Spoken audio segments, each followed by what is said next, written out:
Welcome to Navigating the Customer Experience. Want to improve your organization's customer service? Looking for insider tips to knock your customer socks off? Then you're in the right place. Here's your host, Yannick Grant. Welcome to Navigating the Customer Experience. On today's episode, our guest is Bob Carrothers. Bob has 29 years of experience, and he facilitates peer-to-peer boards of CEOs and executives, creating environments conducive to skill enhancement, informed decision-making, and superior skills. Bob is certified as an Emergenetics advisor and Predictive Index practitioner, equipping him with a profound understanding of human behavior and cognition. So sit back, plug your earphones in, and let's jump right into this conversation with Bob. Welcome, Bob. Thank you, Yannick. I'm glad to be here. Great.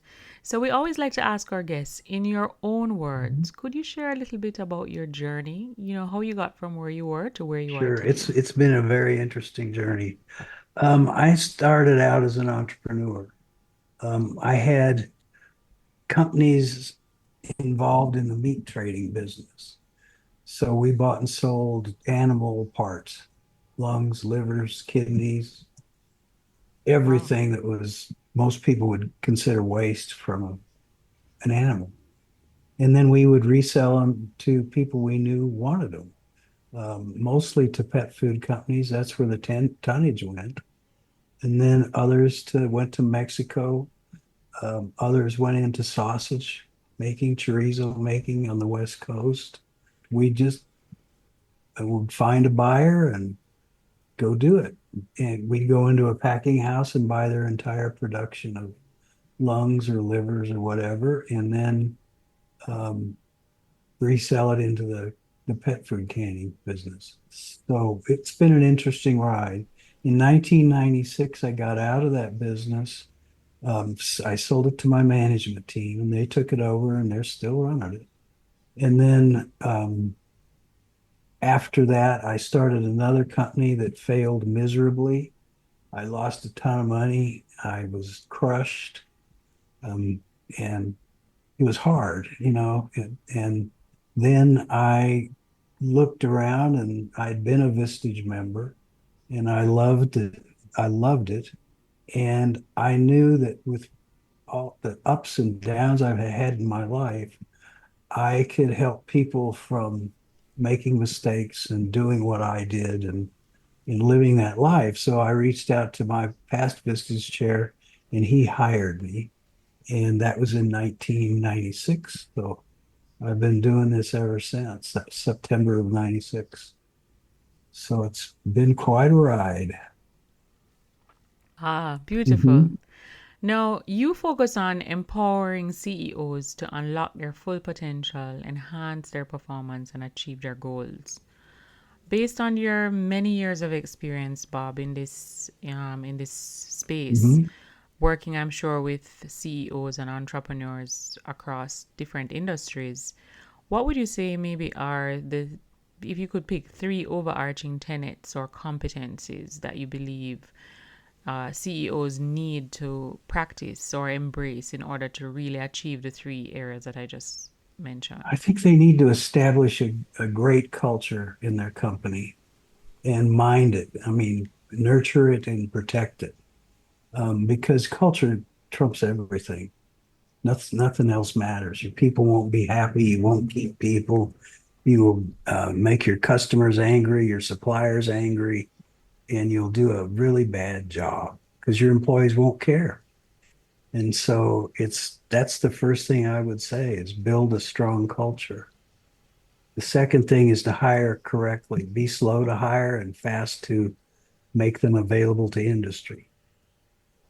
So that's really important. I mean, if the employee can't do the job they were hired to do, they need to move on.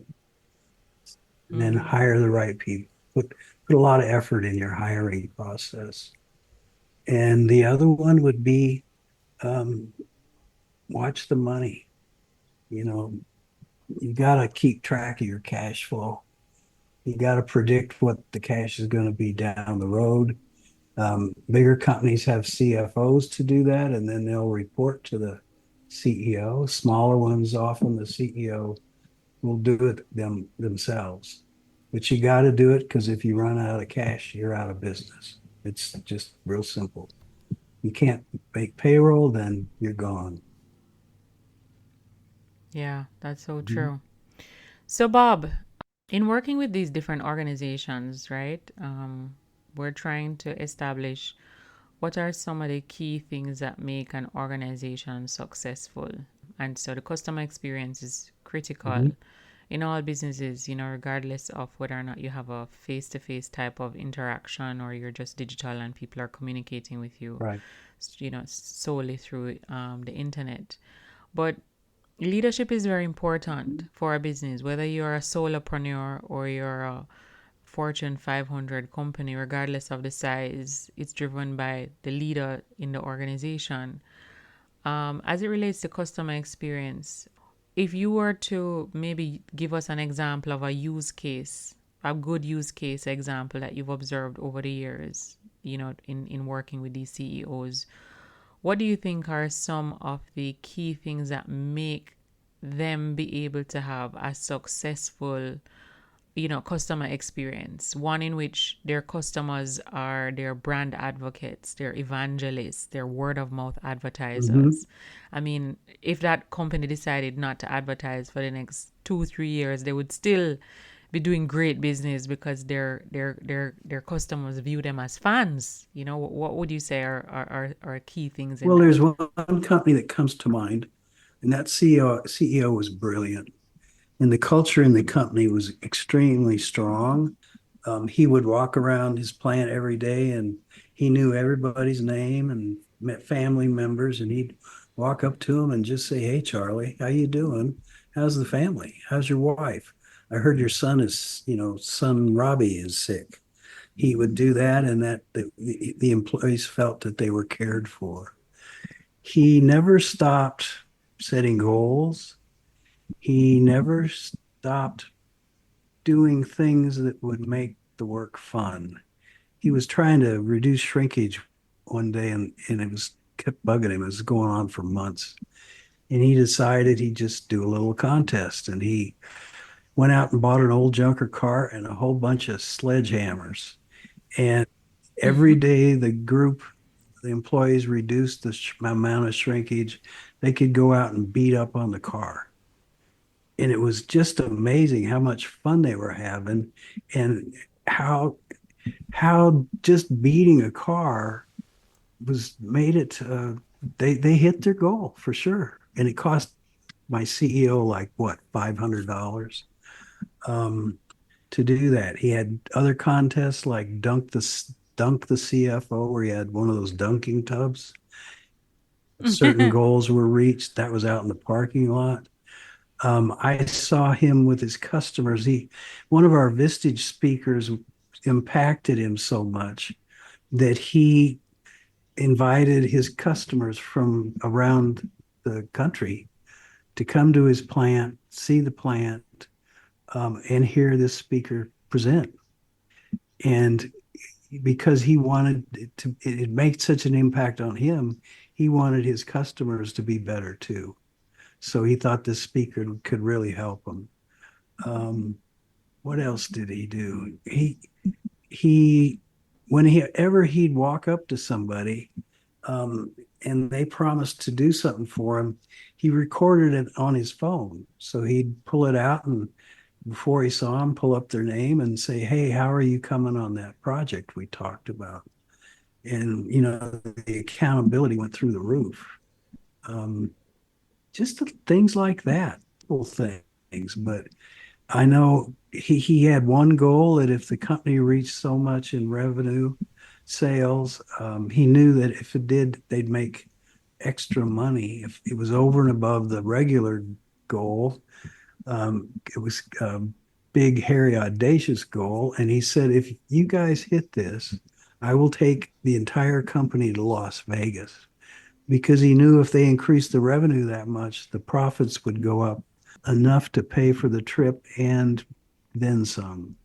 And he was legendary. I mean, with his employees. What else? I mean, just things like that, unique, that are special. Mm-hmm. I think one of the things I took away from what you said just now that it's not the big things. It's like always the little things, Right. the minor details, and they go a very far way with another human being because it shows them that you value them, Mhm.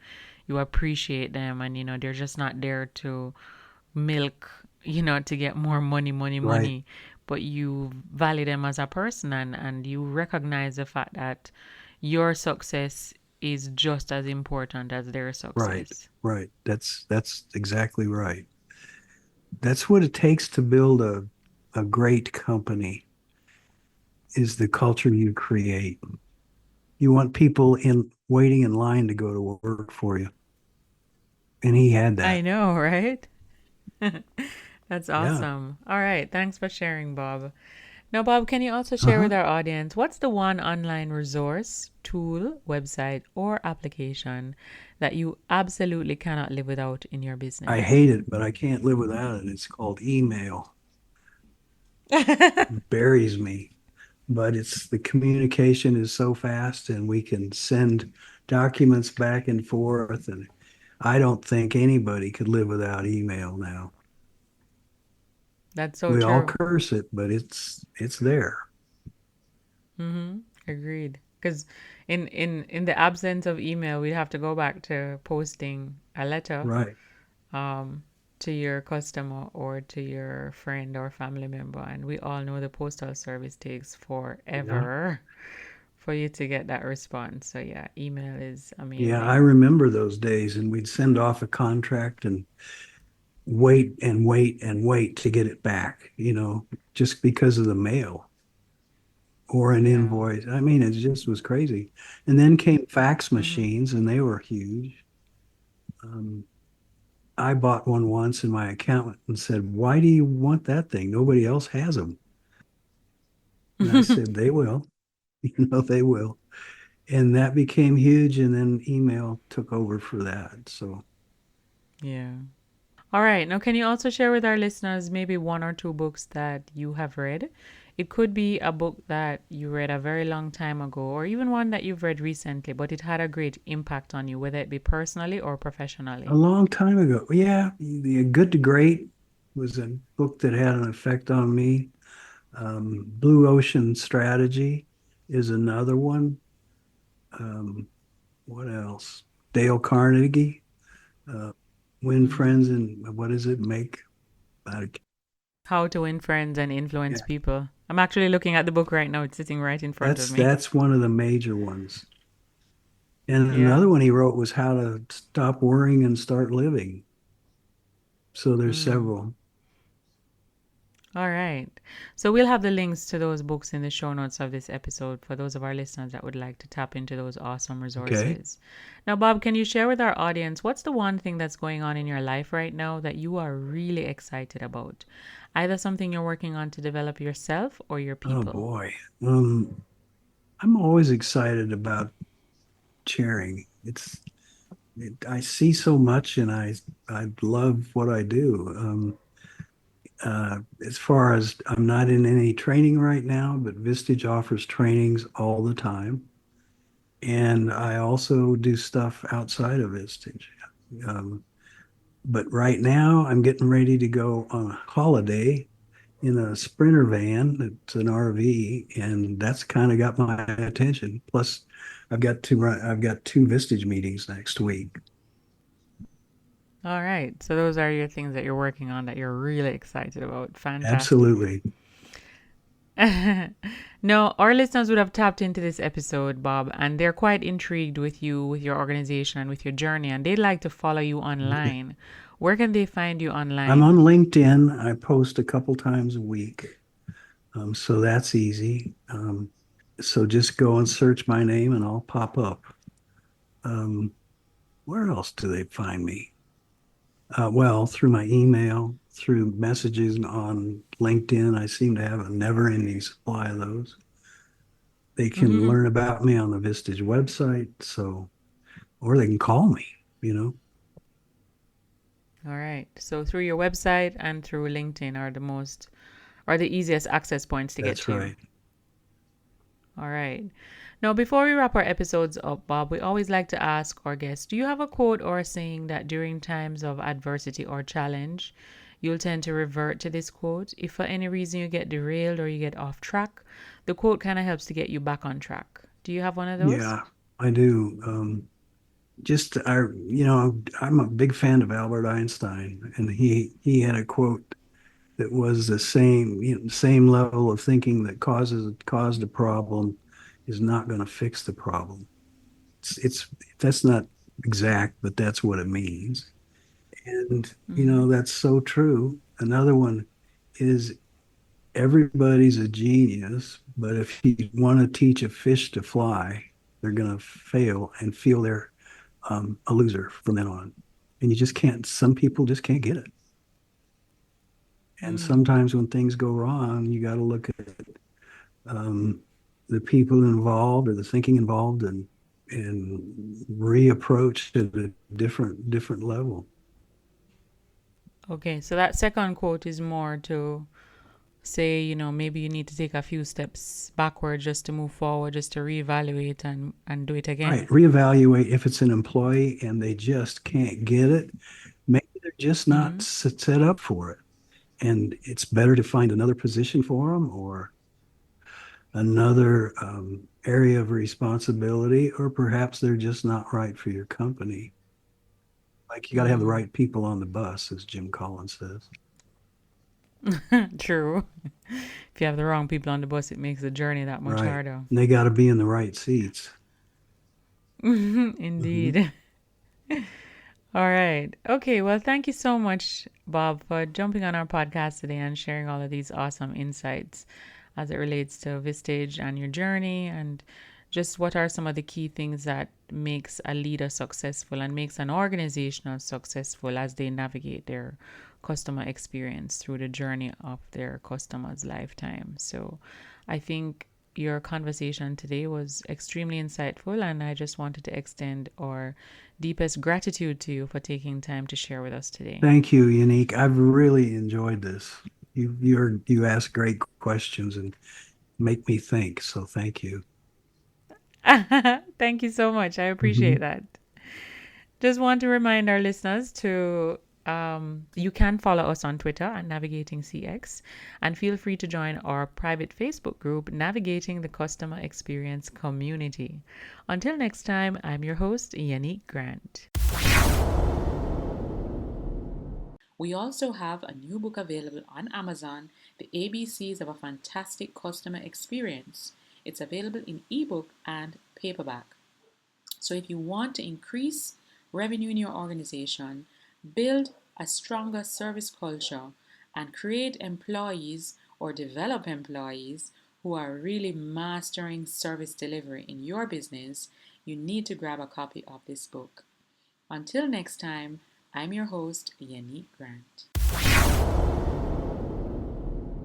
Thanks for listening. For more awesome resources to take your customer service game to another level, head over to navigatingthecustomerexperience.com. See you next time.